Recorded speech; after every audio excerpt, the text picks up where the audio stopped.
Welcome everybody to the Brownstoner webinar. We have a lot of people joining as I'm speaking, so we're just going to give really one more minute, and then we're going to get started on our topics of Brownstone and Townhouses 101. I want to let everyone know, please ask questions. There's the Q&A function at the bottom. If you have any questions, we really encourage you to ask questions. If we can't address them during the webinar, our panelists, I'm sure, would be happy to connect with you afterwards. We're also going to be emailing all the contacts of the panelists to all of you, because I'm sure they'd be happy to chat with you after the webinar, as you may have very specific questions that you want to have answered for yourself. Well, with that, I'm going to get started because we have a large attendance today. So I want to welcome everyone. My name is Josh Schneps. I'm the publisher and CEO of Schneps Media, which includes Brownstoner. And we hope you're avid readers of Brownstoner if you're passionate about Brooklyn real estate, which I know I am, and all of our panelists here are today. Today's on Brownstones and Townhouses 101. I want to thank, obviously, our panelists who will introduce themselves very shortly, and all the sponsors, which include the Corcoran Group, Chase, and MMPS, Attorneys at Law. They're all here to answer your questions and give you very valuable information. So I want to thank them so much for taking the time to be here to share everything that they know on townhouses and brownstones and all the steps you really need to do to make one of the largest decisions, investment decisions in your life. So I'd love to get started having each of the panelists just introduce themselves, tell us a little bit about yourself and what you do. And I'd love to get started with Sephra. Thanks so much for having us. I'm Sephra Tobin of the Corcoran Group here in Brooklyn, where I work and live. And I do real estate. Where I work as an agent, I connect clients with homes, with properties that meet their expectations, that basically they are seeking, and they have some sort of, investment purpose, or they want to do primary residence. So I work with many different levels of clients. I work with small developers, I consult. So pretty vast range of business, but I do find that all levels of clientele are also using the life coach services that are provided through real estate. Terrific. Peter, would you mind introducing yourself to our audience? Sure. Good afternoon, everyone. My name is Peter Gleason. I am a partner at the law firm of MMPS. I've been at the firm for over 15 years. I frequently represent purchasers and sellers of residential real estate, and I also act as lender's counsel for a lot of the mortgage lenders in New York at closings as well. We have about 25 attorneys at the law firm, with the majority of them practicing in real estate in some capacity. We have offices in New York City, Long Island, and Westchester. I'm happy to answer any questions you have here today, and as Josh said, please feel free to reach out to me anytime after the webinar as well. Thank you, Peter. Yeah, just to reiterate, please ask questions. That Q&A feature at the bottom that you'll find there, ask away. We'll try to get as many as we can. If not, we will be sure to follow up with you after the webinar to connect you with our panelists. It looks like, Abigail, you're in your studio. Do you want to introduce yourself? Hi, my name's Abigail Coover Hume. I'm an architect and designer in Brooklyn. My office is in the Brooklyn Navy Yard. And I've been doing this since 2008.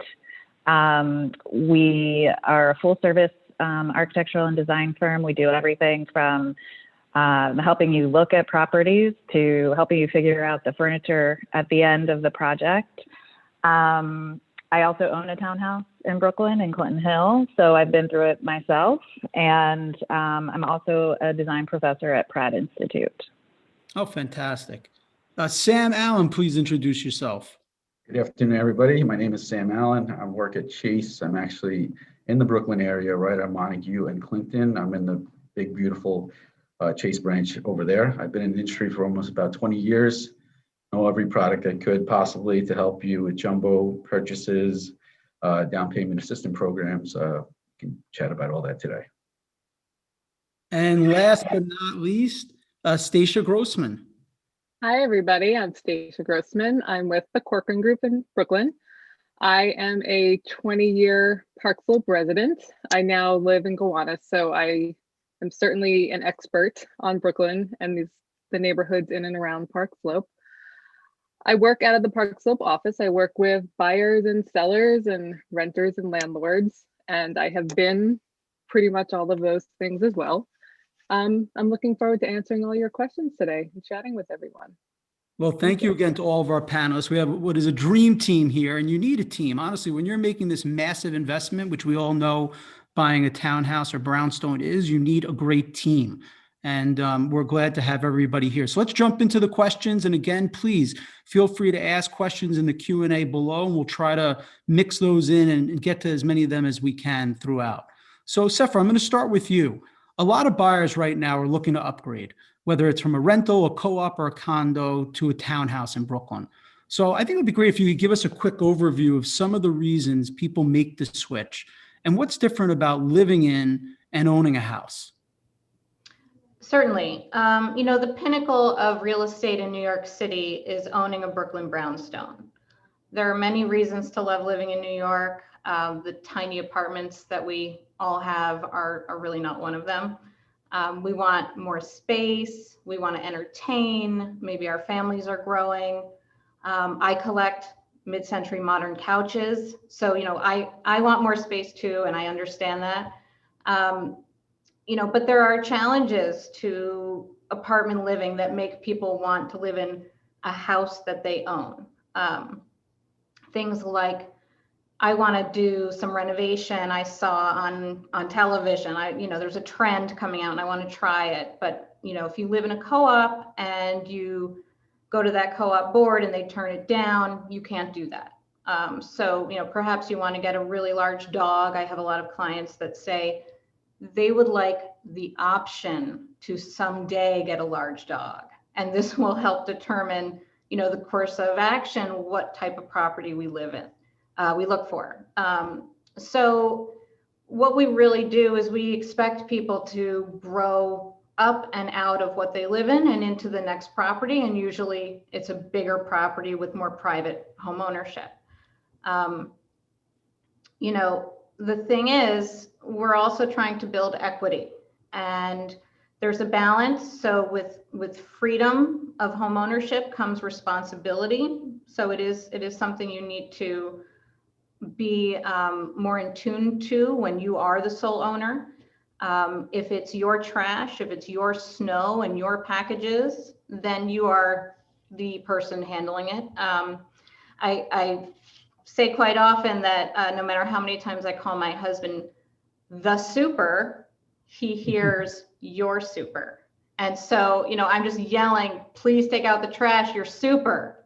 And it doesn't have the same outcome. So really, if it's your stuff, you have to take care of it in a townhouse. So definitely pluses and minuses. But, at each stage of life, there are certainly ways that we can get you into one of those and perhaps build up to the townhouse eventually. So Sephra, staying with you, what should a buyer look for, whether it's a single family, a two family, or more? And why does that matter when looking to make a purchase? Well, it's not so much a matter of what they should buy, but we ask every client when we sit down with them and we do our questionnaire, we find out everything about them that we can, like what kind of paper towels they like. Are you buying for personal gain? Are you buying for investment? On a personal level, the ideal situation is a two-family home.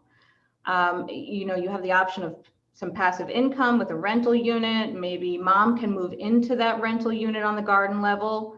I love options, but it really comes down to a buyer's ability to purchase. What can we get for them? And if you are an investor buying for investment purposes, we're mainly looking at the capitalization rate. We want to know the vacancy rate. If it's a 3-unit and 1 unit is empty 2 months out of the year, we have to calculate that. So we take into account a lot of different things for each buyer, but I do find that the majority of our buyers do want two-family if they're not investor buyers. Well, let's move over to Sam, because there's an important question that comes probably first, and that is how a buyer can figure out what they could afford, and how do you finance, particularly a townhouse purchase. So Sam, if you don't mind addressing those all important questions, that would be great. Sure. So first things first is we have to, take a look at their income to make sure they can qualify for this type of purchase. So, we start by reviewing their income, which is basically a debt to income ratio.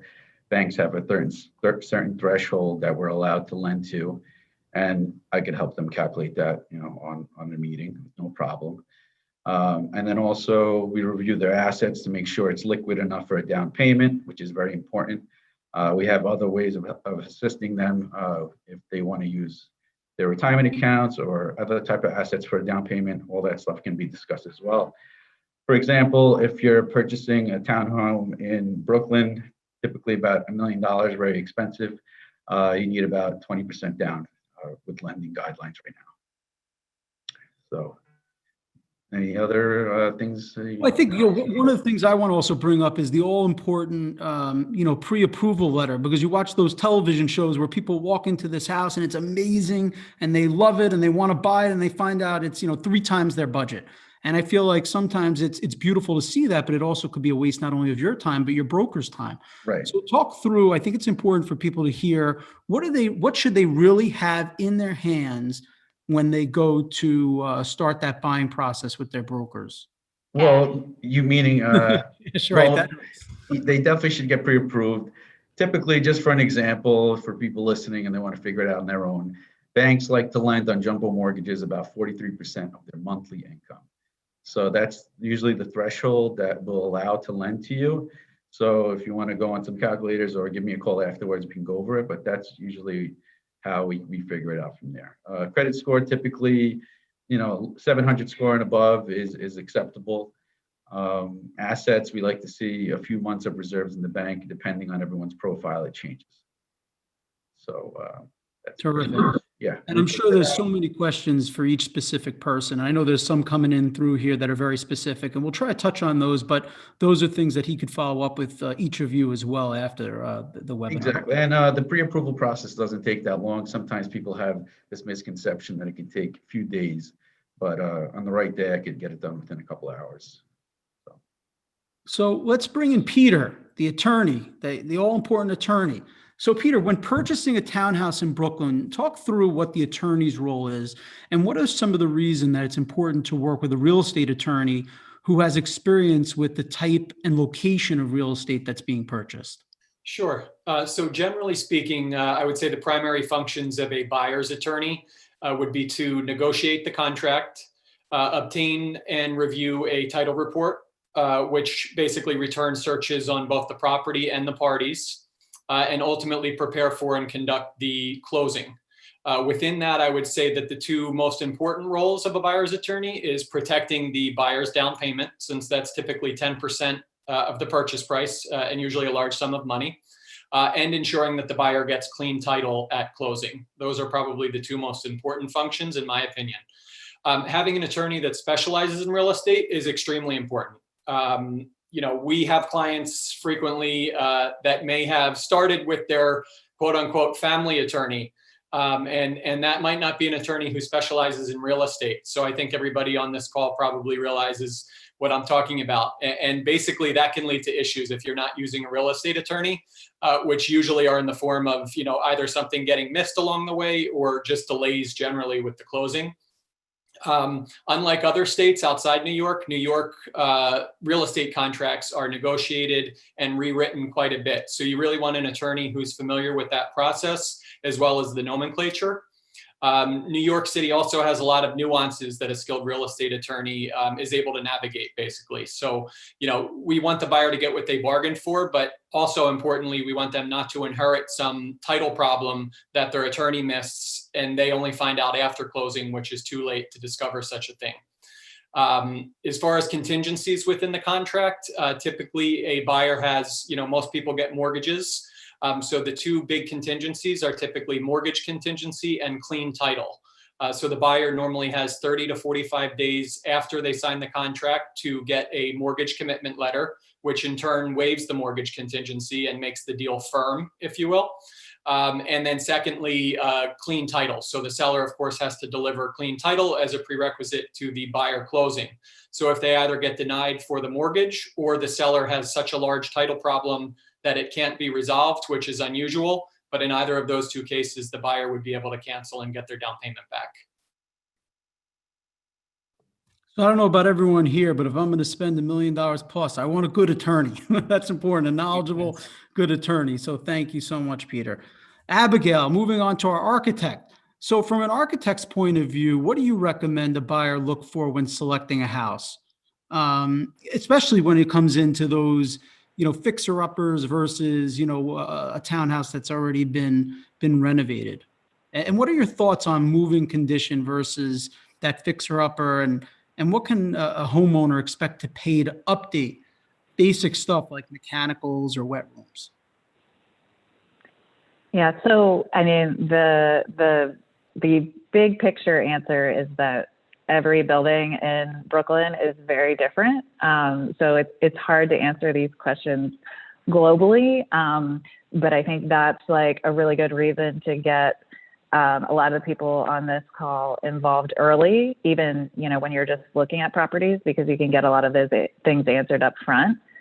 But, despite that, I think the big things to look for are things that you cannot change, right? So things like location, things like the size of the building, which potentially can be changed, things that are within your budget, like those are, I think, where to start. Because, it becomes a budget and time concern, but pretty much anything can be changed. So in terms of moving condition versus fixer upper, I think it also depends on each buyer's individual circumstances. With moving condition, it's easy, and you get to move in sooner, but at the same time, you're buying somebody else's renovation, right? So it may not 100% be your style or 100% meet the needs of you and your family. Whereas if you do a renovation, you're able to work with an architect or designer to really make the home what you and your family need and what you might need over time. In terms of like ballparks for how much things cost, again, it's very difficult to kind of pinpoint these. There's also very different levels of finish.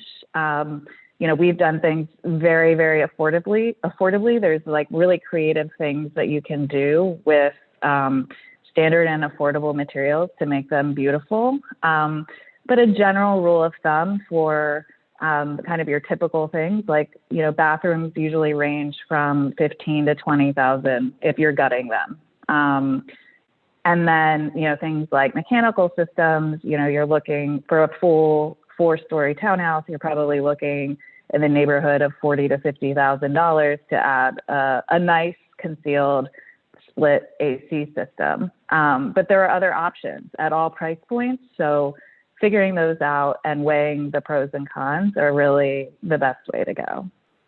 A lot of questions flowing in here, and please continue to ask those questions in the Q&A. But one is, what about timeline? Obviously, it has to differ greatly, but is there anything that you can talk to in terms of if you're going to buy a home that needs a renovation, what you have to think about in terms of timeline? Yeah, I mean, I think, again, it's like, finding these things out as early as possible. But one big thing to keep in mind is the larger the renovation, the larger and longer the process takes, not just from a construction standpoint, but also from a DOB file and city agency filing standpoint. There can be a significant amount of upfront time. Sometimes we can all work creatively together to, make that process start happening even before you close, which can save a lot of valuable time. But if you're doing a gut renovation of a townhouse, you're probably looking at around a year of renovation time. Good perspective. There's tons of questions flowing in, and please continue to ask. But one other question, Abigail, I want to throw your way is someone was asking whether or not it's reasonable to be able to live in the garden apartment while renovating the upper floors.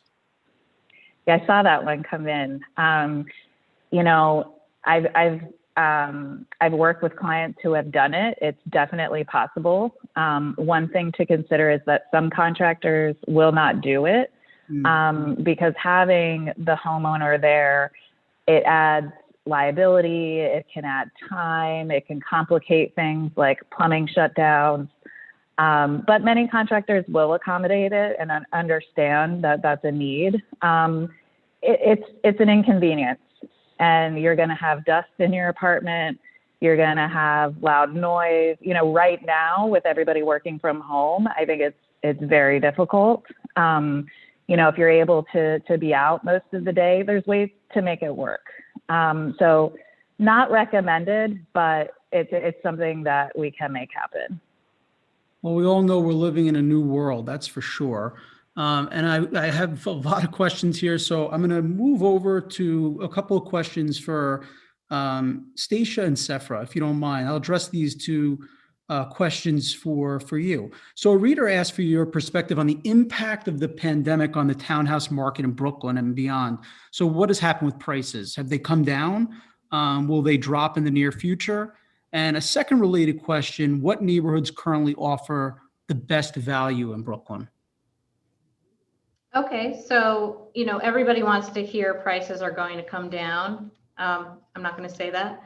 At the moment, we do have an oversupply in Brooklyn as a whole. So if you look at the amount of townhouses that are on the market, you would say, oh, it must be a buyer's market right now, but it really is property specific. We know what buyers are looking for when we meet with them and we get a full sense of what they're looking for. We then look at the market and say, what's available to them? And that really limits what's available to them. There are different motivations amongst sellers. A lot of sellers, because of the pandemic, have chosen to sell sooner or later. You know, the question is, are they going to find what they're looking for? Are they moving out of state? What's the market like where they're going? And so working in tandem with referral system, brokers in other states is actually extremely important, more important now than it ever has been. We're trying to time things. So I feel like negotiability is affected by the pandemic. There are houses that are selling with multiple offers, you know, far above ask. There are also houses that are sitting. It really truly depends on what the buyer is able to afford and what their end game is. And that's really what we need to know. Stacia, anything you want to add to that? Sure, I mean, I think the second half of your question was about value and what neighborhoods provide good value. Value, it's very client specific. I think part of our jobs as real estate agents is to help each buyer define what's important to them. You know, proximity to parks, close to transportation. Do you want to have a lot of grocery stores, restaurants? Do you value having a driveway or a backyard? You know, different things really hold different value to different people. I would say, looking at the market overall, there are some neighborhoods that are, you know, considered traditionally stable investments. Neighborhoods like Park Slope, Carroll Gardens, Borum Hill. You know, in those neighborhoods, the prices tend to increase consistently year over year. But however, some people value space as their main thing and just want as much square footage for their money as they can get. You know, so looking in neighborhoods like Prospect Heights or Bay Ridge or Greenwood or Diker Heights, you know, you're going to get a lot of square footage for your money there. There are a lot of amazing neighborhoods in Brooklyn. So I think a lot of buyers often have very preconceived notions of where they want to live, but I definitely think it's worth exploring neighborhoods and really looking around while you're home shopping. Terrific. That's great insight. Again, a lot of questions coming through. I just want to reiterate that we are going to send all of you the panelists' contact information, because I know that some of these questions are really specific. But let's go to Sam, because let's jump into some of these nitty-gritty questions that buyers have as they go through the townhouse buying process. Can you explain how an appraisal and can affect basically financing? Okay, so me and Sephra go through this quite a few times. So a lot of people sometimes try to purchase a multi-unit home. It could be a 4-family, it could be a 3-family or a 2-family. And sometimes the kitchen is, they're really using it as a 2-family home, but it's zoned as a 3-family home. So when that happens, banks will ask for more money for a down payment versus, so if someone's trying to purchase a 3-family home, banks will ask for a bigger down payment than somebody purchasing a 2-family home. But if we can prove that that third kitchen is not working and is not there, we will not go off of it's always an exception basis actually, but most of the time we've been getting it through. So this way it would help you with a lesser down payment and actually get better pricing for interest rates. So. And then what about other issues like not having a certificate of occupancy? That we can close loans with temporary C of Os. That's something Peter would be helpful as well to chat about. But typically certificate of occupancy is very important. We do need that to close, or we need a minimum of a temporary C of O. And then as far as being able to rent part of a house and the buyer live in the rest, how would that affect the financing?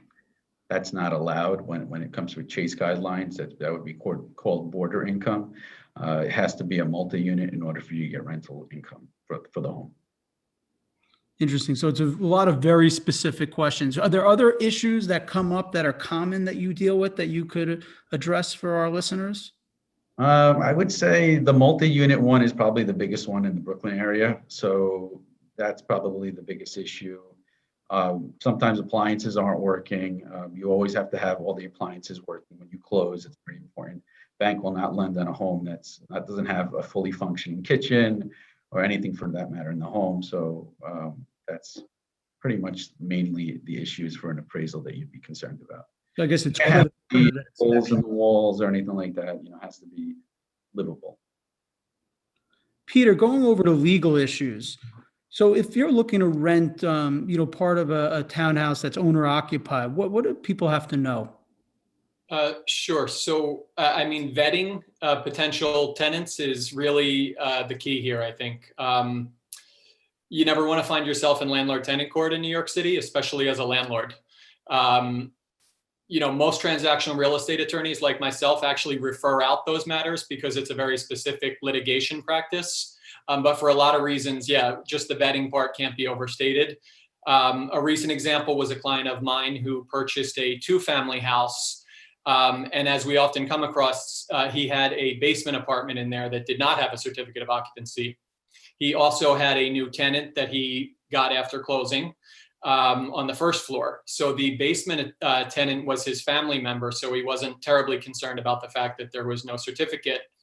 However, the first floor tenant ended up stopping paying him after only a few months. So the normal steps ensued, which was him taking her to landlord-tenant court. About 6 months later, she still hadn't paid any rent and was still there.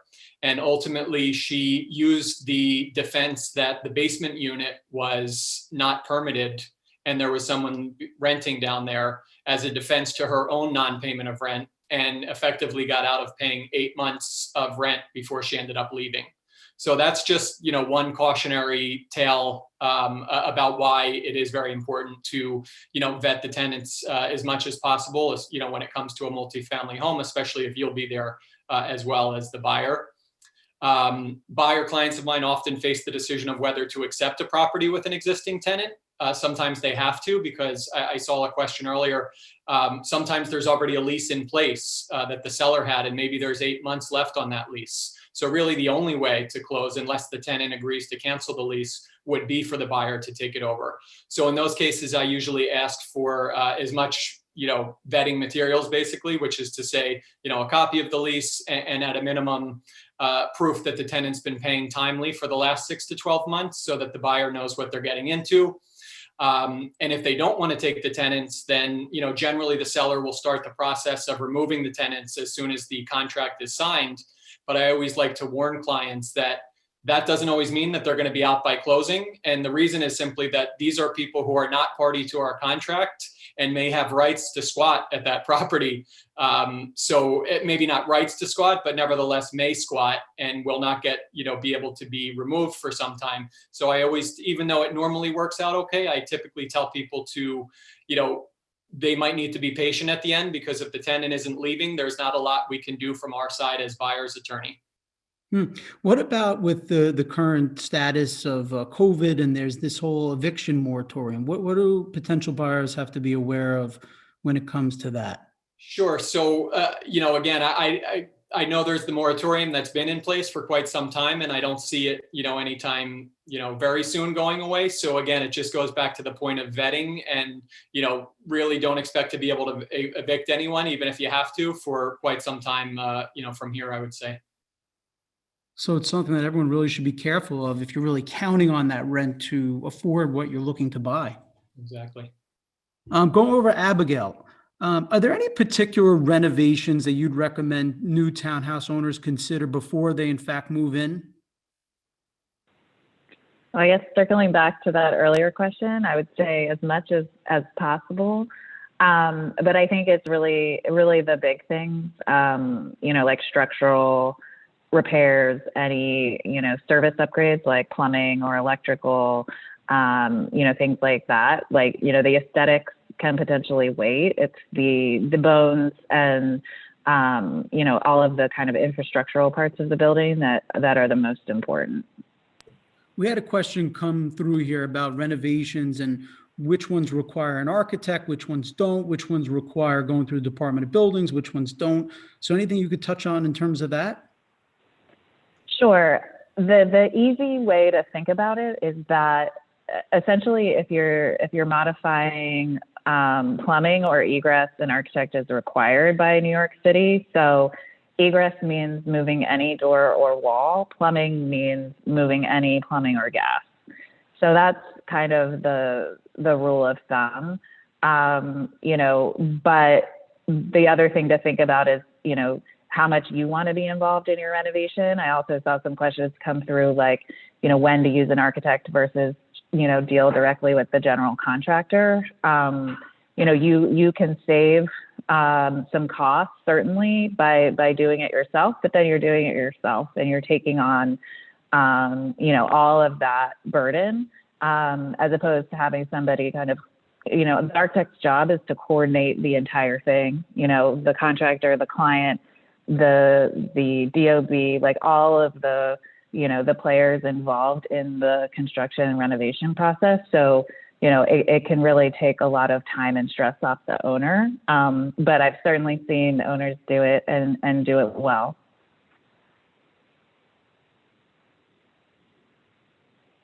Just opening up some other questions from the audience, because there are so many here coming in and they're really, really good questions. So I'm just going to open it up to each of the panelists. And if you guys don't mind jumping in, and then a few more questions. But how do you think the recent drop in rental prices and the people moving out of New York City will affect townhouse pricing? I think we touched base on that a little bit, but I don't know if Sephra or Stacia want to take that one. I'll start it off. For the investor buyer who's looking for 3-family and up, they're going to see lower pricing or longer listing time, prices coming down because vacancy rate, which I touched on earlier. We just acquired for an investor in California a 4-unit building. That building is going to be renovated. That building is going to have some work done, and then we will eventually help with the tenants. At that point, I'm expecting the rents to be a little bit lower than when we closed on the property. And that's something that we explain when we're working with an investor.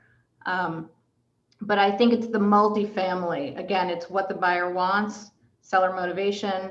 If a multifamily owner, someone who owns maybe 5 multifamily buildings, wants to unload 1, 2, or 3 of those, I think this really is the time to pick those up. And Stacia, you talked a lot about, the different neighborhoods around the borough. And there's a question here of, what's the best way to get a source of information to get a feel for neighborhoods? I mean, obviously Brownstoner, but Corcoran has a lot of services, but I assume also that, when you're going out with people, what kind of advice do you give them to get a feel for different neighborhoods? I mean, often when we're going out, if we're taking clients out looking, we're walking or driving through those neighborhoods. We'll stop and have a coffee somewhere. And I often tell people, maybe get off a subway stop earlier if you're taking the subway in, and just walk, take a look. And, Sephra and I sometimes we'll take people out together. It'll be an afternoon and we'll point out things to do. And because sometimes we have people moving in from out of state that know nothing about Brooklyn. And it's just about exploring. And like I said earlier, it is sort of figuring out what's important to you and seeing if the neighborhood really suits those needs. Yeah. Every neighborhood has a different vibe. Another thing that people can do if they're relocating into Brooklyn, even from Manhattan, is to take a walking tour. I live near Greenwood Cemetery. Greenwood Cemetery does this terrific tour, trolley tour. Going on a historical walking tour can kind of ingratiate you into a neighborhood. You can learn the architecture and the history. Those are fun, and you meet people and you get to really learn about a neighborhood that way. We sort of do, I want to say we do a modified version of that as we drive around. We do. Sam, two finance questions here. A, what opportunities are there for first-time home buyers? And B, what opportunities are there for financing relative to doing renos? Okay. Well, I'll start with the renovation loans. At the moment, Chase does not do anything with renovation loans, so I can't help you there. As far as first-time home buyers concerns, we have a few different products depending on the purchase price that you're looking at. I'm not sure if I have any products for Brownstones that we could do 3% down, but a little bit lower loan amounts, we do offer 3% down with actually a grant products of up to $2,500. But as far as first-time home buyers, that's mainly the main thing that we offer, is that we also offer a first-time close on time guarantee, or we give you $2,500 back if we don't close your loan on the contract, the date of the contract. That's basically it. Terrific. Maybe a question that we can kick around to everybody here on the panel, and maybe just answer one at a time. Are there any considerations when it comes to buying fixer-uppers that are unique to Brooklyn or New York City in general that all of the people listening and watching here should keep in mind? Peter, maybe we could start with you. Sure. So really, before you get into contract as a buyer, it's extremely important to do a home inspection. So you want a really thorough home inspector, obviously, for that, to really identify or help rule out any major issues before going ahead with purchases. As Abigail had mentioned, if you plan on anything major, change to the footprint, anything structural, I would also always recommend speaking with an architect prior as well. And just one quick note on work that's already been done, because the question came up earlier, is that from the attorney standpoint, interior improvements are a problem sometimes, because what needs a permit and what doesn't really doesn't show up on the title report. So in other words, people do whatever they want inside their houses. So maybe they had a permit, and they needed one, or maybe they never got one. So just to point again to, consult with professionals, whether it be a home inspector or engineer, if you do have concerns about whether interior improvements were permitted or needed to be. Good points. Abigail, I know you touched on this question a little bit, but anything else you can add? I mean, I think, one of the biggest things about Brooklyn that it overwhelms even clients who've done it before is the DOB and the filing process, and also dealing with, things like Peter was just mentioning, and old applications that are open or violations, or, those things end up quickly adding up and becoming stressful. So I think understanding those and, working with professionals to help understand and navigate those processes early can also help you in the long run, and help you if you want to refinance or sell again down the road. What about you, Sephra? Anything that you could add to that in terms of what you tell people when they're considering buying the fixer-upper? So I have my patented method. I like to bring in my cultivated network of inspectors. I have everything from a mold inspector that is my go-to person, to the electrician, to the structural engineer. And this is, this can take place in 2 days. I'll bring in 5 to 7 different inspectors depending on the property. We really don't want to buy what we consider other people's problems. We want to buy a property knowing every single thing we possibly can know about it at the time, and protect the buyer from what we can't see.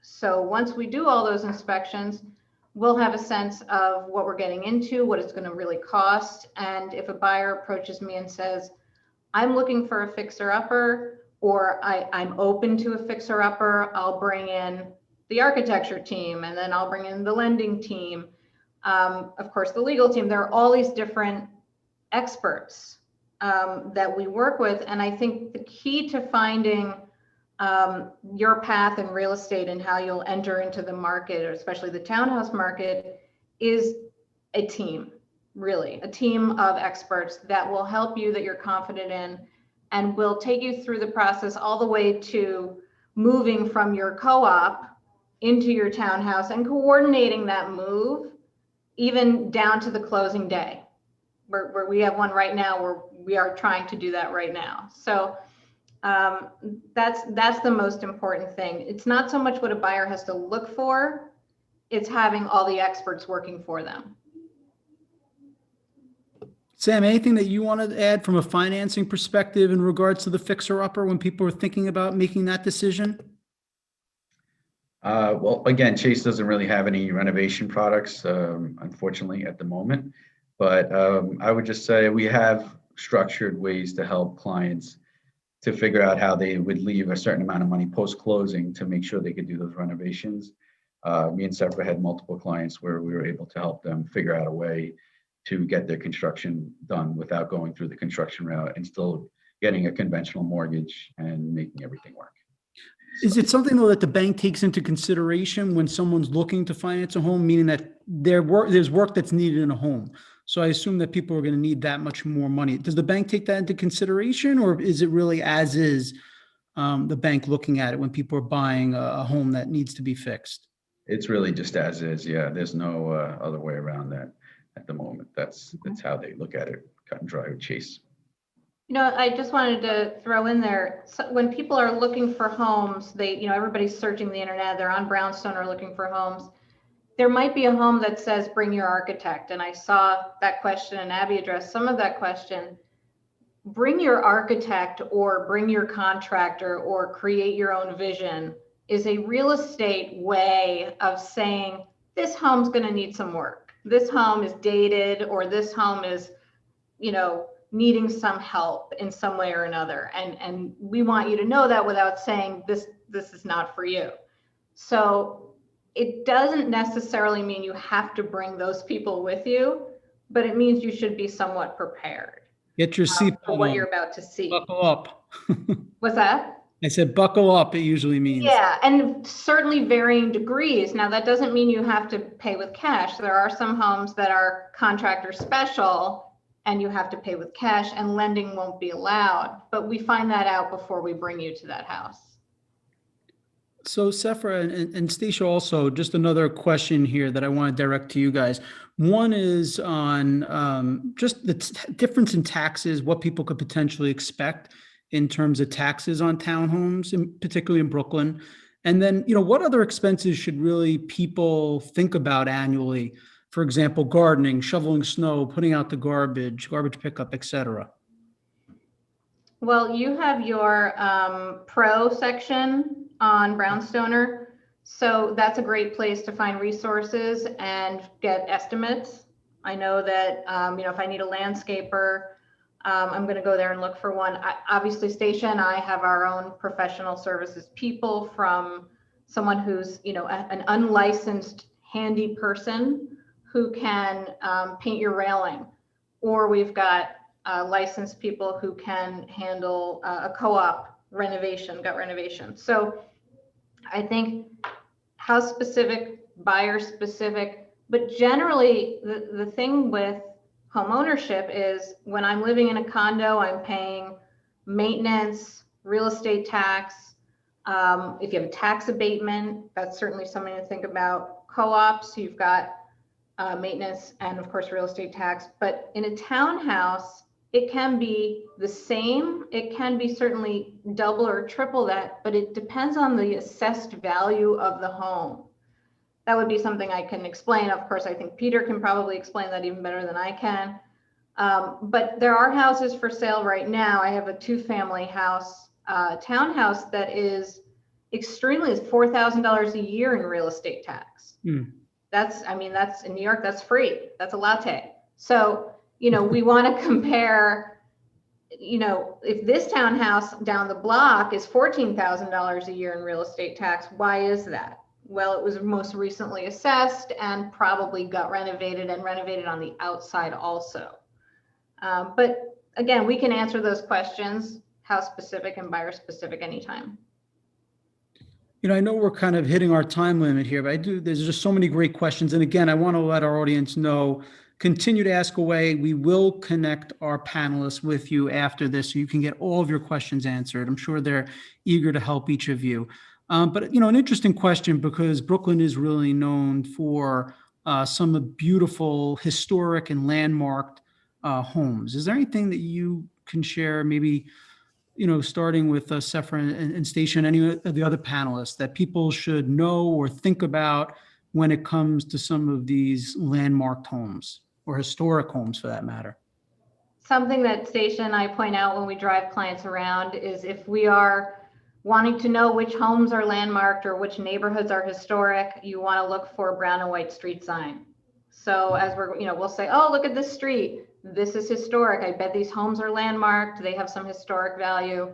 If it's, you know, of course, a green and white street sign, I guess it's not important, but we want to know, is it going to affect how they change the property?